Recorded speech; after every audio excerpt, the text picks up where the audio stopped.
प्रवक्तेपदी नियुक्ती करण्यात आलेली आहे। प्रकाश महाजन यांनी काही दिवस आधीच मनसेला जय महाराष्ट्र केला, शिवसेनेमध्ये प्रवेश केला आणि आता प्रकाश महाजन यांच्यावर शिवसेनेच्या प्रवक्तेपदाची महत्त्वाची जबाबदारी दिली गेली आहे।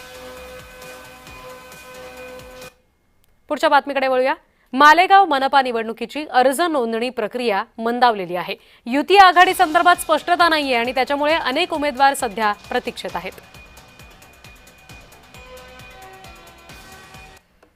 या निवडणूक फॉर्म सोबत जे शपथपत्र द्यायचे आहे ते 13 पानी शपथपत्र आहे। त्या 13 पानी शपथपत्रामध्ये बरीच किचकट माहिती विचारलेली, म्हणजे उमेदवाराच्या प्रॉपर्टी संबंधी, स्थावर जंगम मिळकती संबंधी, बँक अकाउंट संबंधी, कर्जा संबंधी आणि त्याचे उमेदवाराचे जोडीदार जे त्यांच्या संबंधी माहिती विचारलेली।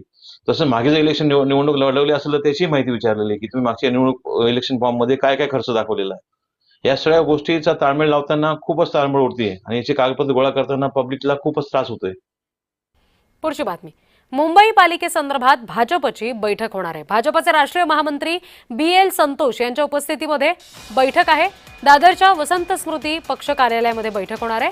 संध्याकाळी बैठक महायुतीच्या जागा वाटपाचा तिढा अजूनही कायम आहे आणि त्या संदर्भात निर्णय होण्याची शक्यता आहे।